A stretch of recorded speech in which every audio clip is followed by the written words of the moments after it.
Nós vamos meditar aqui no capítulo 6 de Mateus. O Evangelho segundo Mateus traz alguns ensinos aqui. Claro que ele vai falando aqui, mas no capítulo 6 ele tem coisas importantes para nós, que somos filhos de Deus. Ele mostra mais ou menos como o cristão deve andar. Nós vamos meditar do 1 ao 15. Mateus capítulo 6. Guardai-vos de exercer a vossa justiça diante dos homens, com o fim de serdes vistos por eles. De outra sorte, não tereis galardão junto de vosso Pai Celeste. Quando, pois, deres esmola, não toques trombeta diante de ti, como fazem os hipócritas nas sinagogas e nas ruas, para serem glorificados pelos homens. Em verdade vos digo que eles já receberam a recompensa. Tu, porém, ao dares a esmola, ignore a tua mão esquerda o que faz a tua mão direita, para que a tua esmola fique em segredo, e teu Pai que vê em secreto te recompensará. E quando orares, não sereis como os hipócritas, porque gostam de orar em pé nas sinagogas e nos cantos das praças, para serem vistos dos homens. Em verdade vos digo que eles já receberam a recompensa. Tu, porém, quando orares, entra no teu quarto e, fechada a porta, orarás a teu Pai que está em secreto, e teu Pai que vê em secreto te recompensará. E orando, não useis de vãs repetições, como os gentios, porque presumem que pelo seu muito falar serão ouvidos. Não vos assemelheis, pois, a eles, porque Deus, o vosso Pai, sabe o de que tendes necessidade antes que lhes peça. Portanto, vós orareis assim: Pai nosso que estás nos céus, santificado seja o teu nome. Venha o teu reino, faça-se a tua vontade, assim na terra como no céu. O pão nosso de cada dia dá-nos hoje, e perdoa-nos as nossas dívidas, assim como nós temos perdoado aos nossos devedores. E não nos deixes cair em tentação, mas livra-nos do mal. Pois teu é o reino, o poder e a glória, para sempre. Amém. Porque se perdoardes aos homens as suas ofensas, também vosso Pai Celeste vos perdoará. Se, porém, não perdoardes aos homens as suas ofensas, tampouco o vosso Pai vos perdoará as vossas ofensas. Espírito Santo de Deus, ministre a palavra a cada um de nós. E o Senhor, Pai querido e amado, revele Jesus Cristo a cada um de nós. Abençoe os amados que não puderam estar conosco nesta noite, que onde eles estejam em comunhão contigo e com desejo de estar em comunhão conosco também. Abençoe ali o irmão Oséias, que está hospitalizado, a irmã Alzira, Senhor, que estava precisando da tua proteção, da tua bênção gloriosa, abençoando os médicos que estão cuidando deles, para que eles tenham sabedoria de fazer o tratamento adequado. Nós te louvamos e te agradecemos em nome de Jesus. Amém. Sentem, irmãos.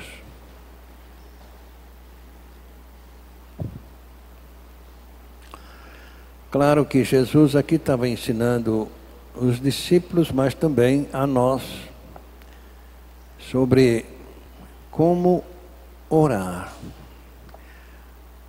O povo de Deus não está orando, nem lendo a Bíblia, com raras exceções. Daí vem as consequências. Deus sabe da ocupação de cada pessoa. Deus conhece o coração e as atividades de cada pessoa. Portanto, darmos desculpas a Deus de que não temos tempo de ler a Bíblia, ou que não sabemos orar, não está legal, porque Jesus ensinou. Não só aqueles amados, como nós também, que nós temos toda verdadeira maneira de comportar-se neste mundo mal. Se nós lermos capítulo 5, 6, 7, nós vamos aprender a viver neste mundo mal. Então, a oração, como ele ensinou, ela deve ser de poucas palavras. E tem gente que ora meia hora, 40 minutos, pensando que é por falar muito que Deus vai ouvir. Não.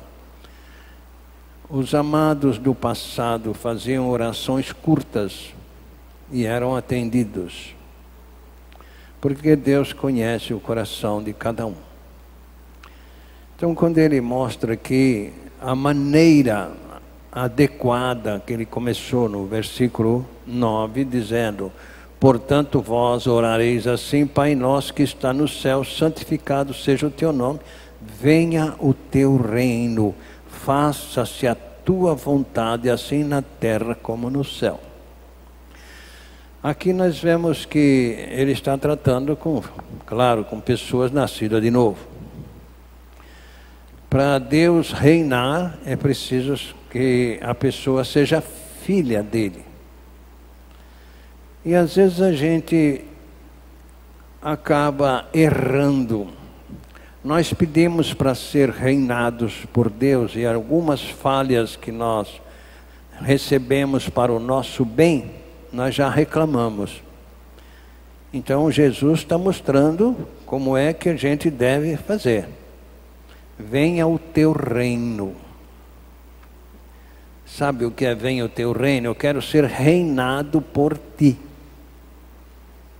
Deus só reina sobre os filhos dele que estão entregues à direção do Espírito Santo. Santificado seja o teu nome, ou seja, o Senhor é acima de tudo para mim. Venha o teu reino. Que bênção, né? Só que é assim na terra como lá no céu. Tem gente que só quer o reino de Deus lá no céu. Aqui na terra fazem o que querem. Não, é aqui e lá. Então o Filho de Deus deve ser reinado por Deus aqui na terra e continuar sendo lá no céu. Muita gente pensa que orando com os pedidos para resolver os problemas sem ser reinado por Deus, está resolvendo o seu problema. Não. Como é que Deus reina sobre os filhos dele? É através da Bíblia Sagrada, o Novo Testamento. É por aqui que ele reina. Já está aqui tudo que Deus quer que nós coloquemos em prática, já está aqui. Você quer ser reinado por mim? Faça aqui que está. Deus não vai falar com cada pessoa. Não, ele já falou. Lá em Hebreus capítulo 1, versos 1. E o 2, ele já mostrou como é que agora ele fala com cada um de nós. Havendo Deus antigamente falado muitas vezes e de muitas maneiras aos pais pelos profetas, a nós falou-nos nestes últimos dias pelo Filho, a quem constituiu o herdeiro de tudo, por quem fez também o mundo. Então agora é por Jesus, está aqui. Ele está ensinando, ele continua ensinando. É por aqui agora que Deus fala conosco. Então, queres ser reinado por Deus? Já tem aqui a planilha para nós obedecermos. Então ele diz, o pão nosso de cada dia dá-nos hoje. Não está pedindo aqui para amanhã, para o ano que vem, não. Dá-nos hoje. E perdoa as nossas dívidas ou ofensas, assim como nós perdoamos os nossos ofensores. E não nos deixes cair em tentação, mas livra-nos do mal. Pois teu é o reino, está reconhecendo, o poder e a glória para sempre. Amém. E aí ele coloca a condição de como Deus perdoa as ofensas das pessoas. Ele coloca aqui no versículo 14. É muito importante a gente pôr em prática o que está escrito aqui, amados. Ele diz, porque se perdoardes aos homens as suas ofensas, também vosso Pai Celeste vos perdoará. Aqui ele não está tratando de pecado. Não, não é o pecado. Aqui ele está tratando com o Filho de Deus. E aí ele mostra no versos 15 novamente. Se porém não perdoardes aos homens as suas ofensas, tampouco vosso Pai vos perdoará as vossas ofensas. Então, orar a Deus, guardando mágoa no coração, não vai ter resposta. E aqui ele continua então mostrando para nós, se nós continuássemos lendo, nós íamos ver. Quando o apóstolo Pedro chegou para Jesus e perguntou, Senhor, quantas vezes nós devemos perdoar uma ofensa de um irmão? Até 7 vezes? Lá no capítulo 18 de Mateus, versos 21 e 22. Ele mostrou ali, até 7, um pouquinho mais. Então Pedro, aproximando-se dele, disse, Senhor, até quantas vezes pecará meu irmão contra mim e eu lhe perdoarei? Até 7? Jesus lhe disse, não te digo que até 7, mas até 70 vezes 7. É um pouquinho mais, né? É um pouquinho mais. Tem gente que fala assim, bom, tudo bem, essa vez eu te perdoo, mas ó, está na minha caderneta, hein? Se Deus fizesse isso conosco, como é que nós íamos nascer de novo? Se Ele fizesse isso com a gente, como é que íamos nascer de novo? Então, Pedro queria saber até quantas vezes. De repente ele tinha algum problema talvez, né? Até quantas vezes eu devo perdoar meu irmão? Até 7 vezes? Não, é infinito, Pedro, é infinito. Sempre você deve perdoar. Sempre, sempre. Então, ser reinado por Deus significa que você tem uma vida de perdão se você perdoar. Quando nós lemos lá em 1 Tessalonicenses, capítulo 5, verso 18, está mostrando ali para nós que nós devemos realmente estarmos satisfeitos com o reinado de Deus. Em tudo dai graças, porque esta é a vontade de Deus em Cristo Jesus para convosco. Em tudo, dai graças.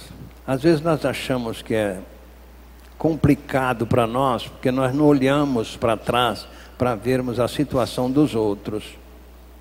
Então nós achamos complicado. Mas se somos reinados por Deus, o que Ele fizer para nós merece realmente gratidão, porque tudo é para o nosso bem, como o apóstolo Paulo deixou lá no capítulo 8 de Romanos, versículo 28.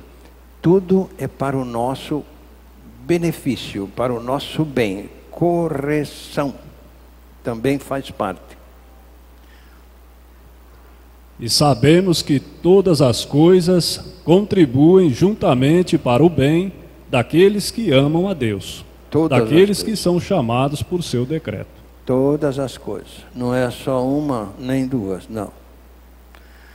Quanto ao pedir para hoje, o escritor aos Hebreus deixou lá no capítulo 13, no versículo 5, que nós devemos estar satisfeitos. Hebreus 13, 5. Sejam vossos costumes sem avareza, contentando-vos com o que tendes, porque ele disse: não te deixarei, nem te desampararei. Contentai-vos com o que tendes, não seja ganancioso, não seja invejoso daqueles que progridem um pouco mais, né? Então essa dificuldade de se perdoar, nós temos às vezes dificuldade em perdoar alguém. Mas ele que está errado e etc e tal. Isso traz consequências graves para a pessoa. Nós temos dito que podemos ter 1000 amigos, tudo bem, mas se tivermos um inimigo, nós vamos jantar com ele, almoçar, viajar, passear. Está com ele, ele está junto. Porque está dentro da nossa mente aquela consequência. Então, o perdão alivia a pessoa que perdoa, ela fica aliviada. Agora o problema é dele, né? O perdão faz parte da humildade. E o não perdoar faz parte o que o apóstolo Pedro falou lá no capítulo 5, verso 5, é ali tem os 2 pontos. O perdoar faz parte da humildade, e o não perdoar... Semelhantemente, vós, jovens, sede sujeitos aos anciãos, e sede todos sujeitos uns aos outros, e revesti-vos de humildade, porque Deus resiste ao soberbo, mas dá graças aos humildes. Não perdoar significa ser soberbo, e Deus resiste ao soberbo. Então é um sofrimento constante para a pessoa que não tem esta prática de perdoar, fica guardando, e aquilo traz problemas sérios. Como traz problemas? No capítulo 12 deste escritor desconhecido, Hebreus, versos 15, ele traz ali uma consequência de não perdoar. Tendo cuidado de que ninguém se prive da graça de Deus, e de que nenhuma raiz de amargura, brotando, vos perturbe, e por ela muitos se contaminem. Quando é que se priva da graça de Deus? Quando você não recebe o perdão das suas falhas, porque você não perdoou. Aí você está se privando. E você não está recebendo, porque não deu o perdão para uma pessoa. Então, a falta do perdão traz raiz de amargura. E a raiz de amargura, os grandes estudiosos, dizem que traz doenças graves. Raiz de amargura. Inclusive o câncer. É complicado, muito complicado. Nós recebemos o perdão do pecado que nos levava ao inferno, só por termos acreditado que Cristo nos atraiu no corpo dele. Deus nos perdoou de um grande pecado, chamado pecado para a morte, pecado para a condenação.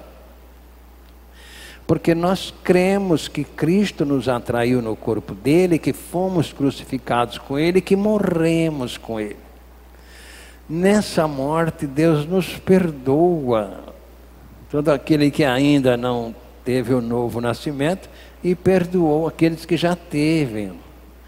Então, quando o apóstolo Paulo estava tratando com a igreja em Éfeso, ele disse lá no capítulo 4 de Efésios, versículo 31 e 32, ele dá este conselho para nós.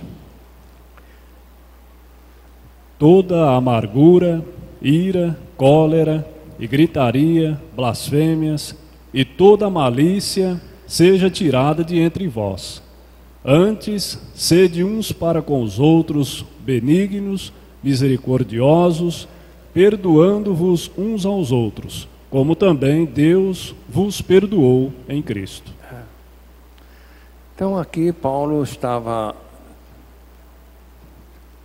pegando uma carona no ensino que Jesus deixou, mostrando ali que essas coisas prejudicam, e é para nos lembrarmos de que Deus nos perdoou. Esse verbo aí está no passado. Deus nos perdoou em Cristo Jesus. Quando nós acreditamos, Deus então passou um mata-borrão. E não se lembra mais. Não é que nem muita gente que diz, não, eu perdoo, mas Deus não. Deus diz, jamais me lembrarei das tuas ofensas. Que bênção gloriosa é para o Filho de Deus, o nascido de novo, ter as ofensas esquecidas. Passou o mata-borrão. Hoje não está mais se conhecendo o que é mata-borrão. No capítulo 5 da segunda epístola aos Coríntios, nós vimos ali também que Deus... Assim que se alguém está em Cristo, é nova criatura. As coisas velhas já passaram e eis que tudo se fez novo. Esse é Deus, esse é o perdão. As coisas velhas já passaram, mas tem que estar em Cristo. Isso não é para quem está numa igreja, numa religião, não. Aí tem que estar em Cristo Jesus. Deus se satisfaz com essa bênção gloriosa de nos dar fé para crermos que Cristo nos atraiu no corpo dele. Ele fica satisfeito em nos dar fé para crermos, porque é Ele que dá fé. Então, nós temos ali, as coisas velhas já passaram. Quanta coisa velha! Se Deus fosse medir essas coisas, Ele não ia nos gerar de novo, não. Então, nós temos também Colossenses capítulo 2, versos 13. O 12 e o 13, ele completa ali o que nós estamos falando. Sepultados com ele no batismo, nele também fostes ressuscitado pela fé no poder de Deus, que o ressuscitou dos mortos. E quando vós estáveis mortos no pecado e na incircuncisão da vossa carne, vos vivificou juntamente com ele, perdoando-vos todas as ofensas. Todas as ofensas foram perdoadas porque nós cremos que Cristo nos atraiu, que fomos crucificados com Ele, que morremos com Ele. Estávamos mortos para Deus, como estão mortos todos aqueles que não estão em Cristo Jesus. Eles estão separados da vida de Deus. Lá em Efésios capítulo 4, verso 17 e 18, nós vemos a situação de uma pessoa que não nasceu de novo. E digo isto, e testifico no Senhor, para que não andeis mais como andam também os outros gentios, na vaidade do seu sentido, entenebrecidos no entendimento, separados da vida de Deus pela ignorância que há neles, e pela dureza do seu coração. Separados da vida de Deus. Quando ele diz aí que não andeis mais como os outros gentios, Paulo estava tratando com a igreja gentílica. Gentios são aqueles que não nasceram na região da Palestina.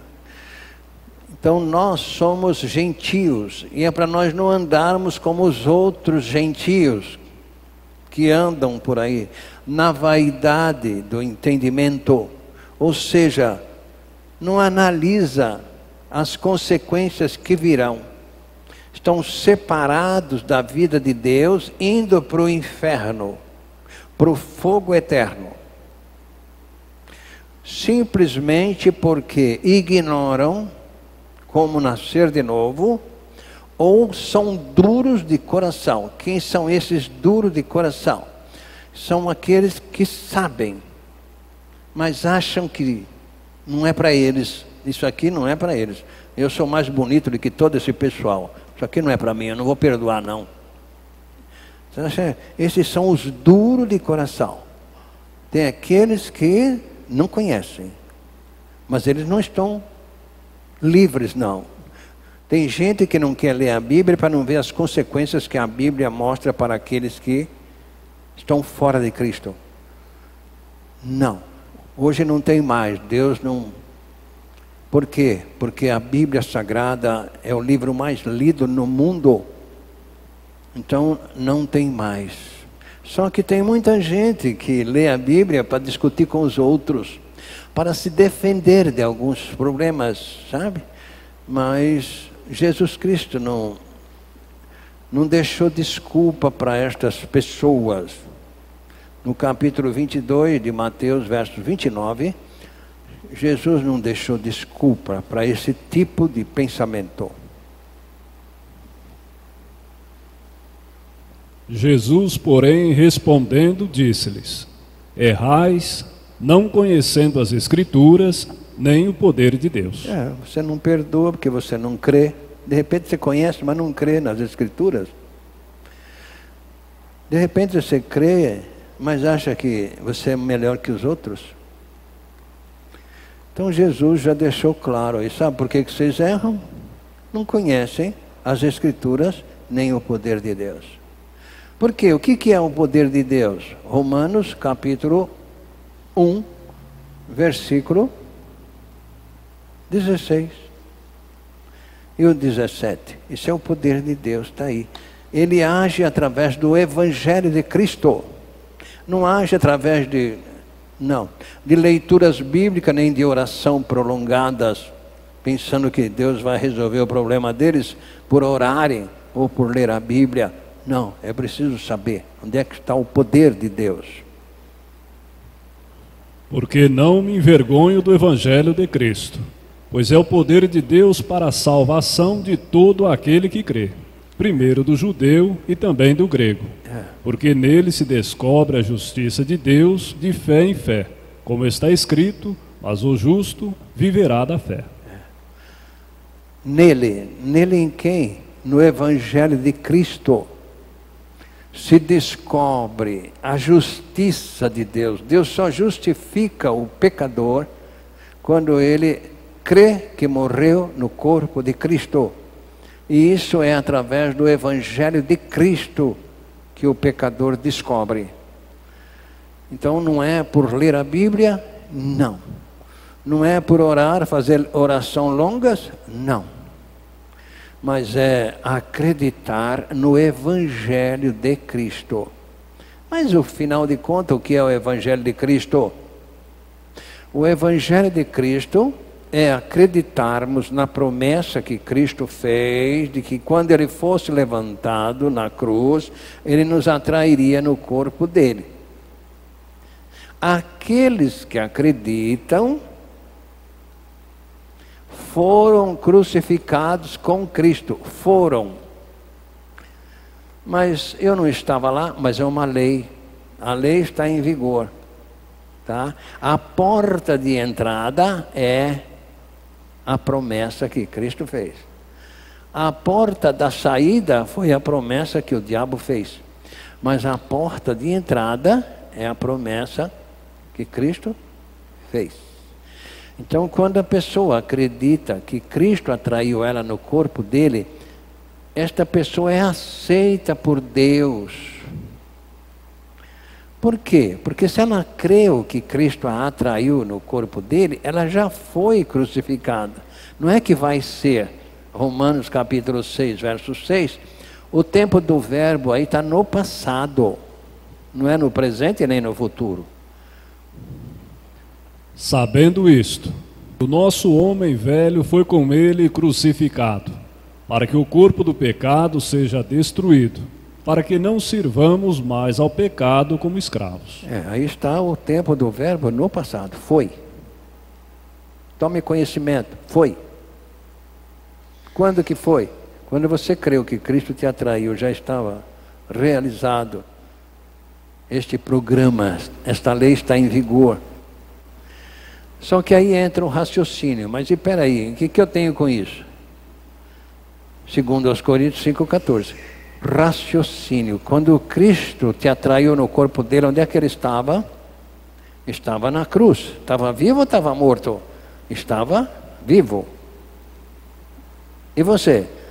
Você estava morto. Morto nos pecados. Mas Cristo estava vivo. E ele te atraiu para quê? Porque o amor de Cristo nos constrange, julgando nós assim. E se um morreu por todos, logo todos morreram. É uma lógica. É um raciocínio lógico. Espera aí.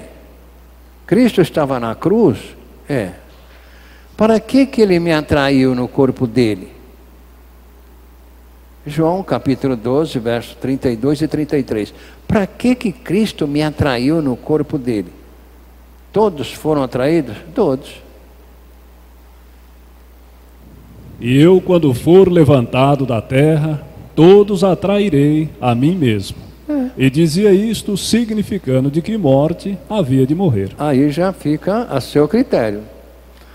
Todos foram atraídos no corpo de Cristo. Agora, morrer com Cristo já é a seu critério. Se creres, já morreu com Cristo. Tá? Sabendo isto, que foi crucificado com Cristo a nossa velha natureza, que é o corpo do pecado adâmico, pecado para a morte. Tá? Então, ela foi crucificada. E aí? Ficou vivo Cristo lá? Não, ele morreu. Aí eu estava nele, também morri. É um raciocínio lógico. E Cristo ficou morto? Não. O que aconteceu com ele? Ele foi ressuscitado. E você? Efésios 2, 6. Fui ressuscitado com ele. E nos ressuscitou juntamente com ele, e nos fez assentar nos lugares celestiais em Cristo Jesus. Está no passado. Não está dizendo vai. Não, já foi. Quando? Quando você creu que Cristo te atraiu no corpo dele, aconteceu isso tudo porque é uma lei. Então você foi crucificado com ele, morreu com ele, foi sepultado com ele, mas foi ressuscitado com ele. E agora? Agora não vivo mais eu, mas Cristo vive em mim, ou ainda está. Né? Ou ainda você está vivendo? Gálatas 2, 19 e 20. Se ainda estás vivendo, não morreu. Porque eu, pela lei, estou morto para a lei, para viver para Deus. Já estou crucificado com Cristo, e vivo não mais eu, mas Cristo vive em mim. E a vida que agora vivo na carne, vivo-a na fé do Filho de Deus, o qual me amou e se entregou a si mesmo por mim. Por isso que nós temos chamado, às vezes, a atenção das versões bíblicas, né? Porque tem muitos que estão aí em Romanos 6:11, né? Nessa versão que o irmão apagou aí. Então tem muitos nessa situação aí. Como morto. Estou me fazendo de morto dentro da igreja e tal. Me fazendo, mas lá fora eu estou vivo. Né? Assim também vós considerai-vos mortos para o pecado, mas vivos para Deus em Cristo Jesus nosso Senhor. Mas na sua está escrito... Assim também vós considerai-vos como mortos para o pecado, mas vivos para Deus em Cristo Jesus nosso Senhor. Aí é uma hipocrisia. Tá? Eu estou me fingindo de morto, mas estou vivo. Ou seja, não estou sendo reinado por Deus. Eu pedi, mas não quero. Tá? Eu pedi na oração, mas não sabia que era assim. Agora que eu tomei conhecimento. Então eu não quero ser reinado por Deus, eu quero fazer o que eu quero. Tem muita gente que pensa assim. Mas quando o apóstolo Paulo falou lá em Gálatas capítulo 6, versos 14 e 15, ele deixou um modelo para nós ali. Queres viver como Cristo quer? Mas longe esteja de me gloriar-me, a não ser na cruz de nosso Senhor Jesus Cristo, pela qual o mundo está crucificado para mim e eu para o mundo. Porque em Cristo Jesus, nem a circuncisão, nem a incircuncisão tem virtude alguma, mas sim o ser uma nova criatura. Ser reinado é uma opção. Não, não é opção. Queres ser meu filho? Então, eu me lembro do homem que cuidava de cafezal, tinha 2 filhos, e iam para a roça às 7 horas da manhã, carpir café e etc. E um dos filhos falou: pai, vida boa, tem esse cachorro nosso aí, hein? Nós estamos aqui trabalhando, suando, e ele aí debaixo do pé de café, hein? Isso aqui é vida, hein, pai? Não a minha vida aqui, carpindo aqui. Ele falou: você quer, filho, ser um cachorro? Ah, eu queria ser igual a ele. Então pode deitar debaixo do pé de café, não tem problema. Aí pegou o saco lá, deitou. Aí quando a mãe chegou com o almoço às 9 horas, ela trazia o almoço para eles, ele foi na frente já pegando a marmita. Ela falou: não, filho, você vai comer o resto, se sobrar. Cachorro come só o que sobra. Ah, não, então eu não quero ser mais cachorro, não. Então, irmão, não é... Querer é uma coisa e fazer é outra.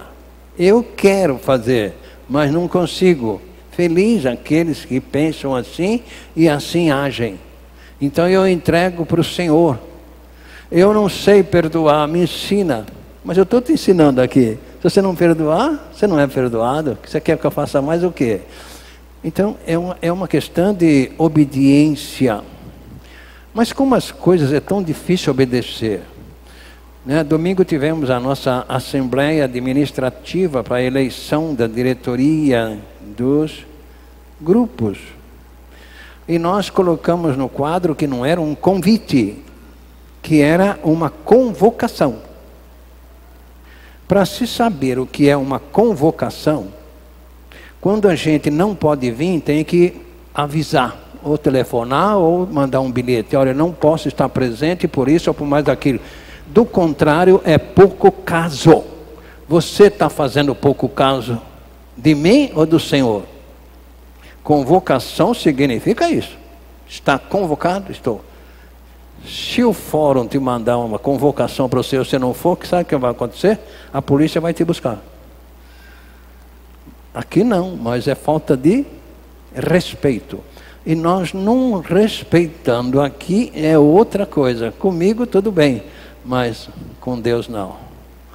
Fica bem claro, se porém não perdoardes aos que te ofenderam, também o vosso Pai não vai perdoar as suas ofensas.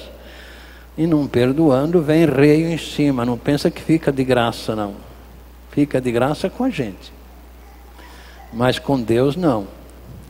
Então, amados, nós temos a bênção gloriosa de sermos filhos de Deus. Podemos ser filhos obedientes ou desobedientes. Aí é com a pessoa. Claro que o desobediente, nós estávamos falando com um jovem sobre o capítulo 6 de Efésios, versos 1 e 2, mostrando para ele que se não obedecer o papai e a mamãe, vai viver pouco. Ali se trata de viver fisicamente, ali não se trata de novo nascido, não. Ali se trata de viver bem aqui neste mundo por obedecer o pai e a mãe. Tá? Viver na eternidade, nós vamos viver bem. Aqui no mundo e lá, quando nós obedecermos as regras que Deus quer para nós. Então Deus falou lá no antigo, né? No antigo tempo lá, através de profeta, usou até uma mula para dar recado para o profeta. Agora hoje ele dá o recado aqui, ó, Novo Testamento. Novo Testamento significa nova escritura, novo tratado, tá? Novo contrato, nova aliança. O Velho Testamento foi para os judeus. Nós não somos judeus, somos gentios. Gentios não eram considerados como gente, eram considerados como cachorro. Hoje nós somos gentios, mas estamos no Novo Testamento, nova aliança. Somos considerados filhos de Deus quando nascemos de novo. Se não nascer de novo, não é filho de Deus e não é considerado por Deus. Deus até manda chuva para eles, manda sol e etc. Mas o Deus deles é o diabo.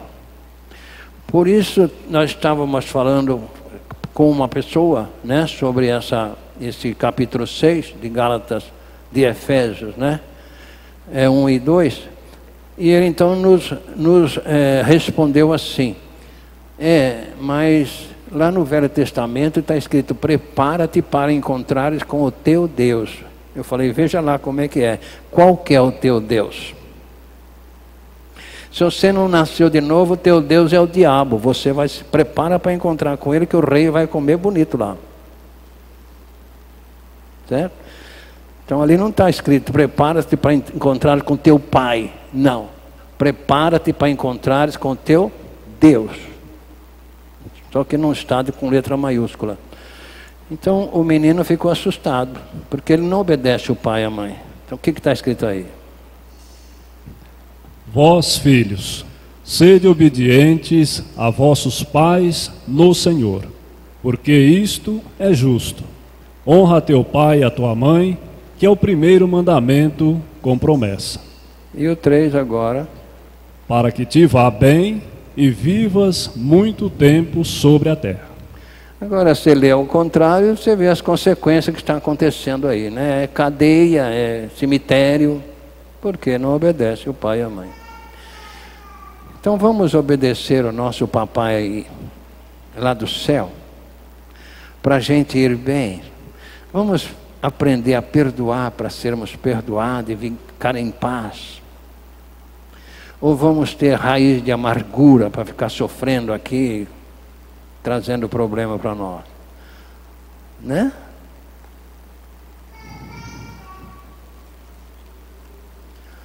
Nós te agradecemos, Pai querido e amado, o privilégio glorioso de termos a Tua palavra a nos orientar e o Espírito Santo para nos guiar. Pai querido, muito obrigado por esta bênção gloriosa que o Senhor nos concedeu, que é a fé, para crermos que Cristo nos atraiu no corpo dele, que fomos crucificados com ele, que morremos com ele, que fomos sepultados com ele, mas que o Senhor nos ressuscitou juntamente com ele. Muito obrigado, papai. Abençoe os amados que estão aqui nesta noite e que ouviram o recado que o Senhor tem através do teu Filho Jesus Cristo, que tenha efeito na vida dos amados, para eles porem em prática aquilo que o Senhor Jesus Cristo ensinou e continua ensinando. E aqueles que pretendem ser batizados no dia 31, que o Senhor livra-os da tentação do diabo de desencorajá-los, tirarem dele o desejo de serem batizados. Nós te agradecemos e te louvamos de todo o nosso coração, em nome do Senhor Jesus Cristo. Amém.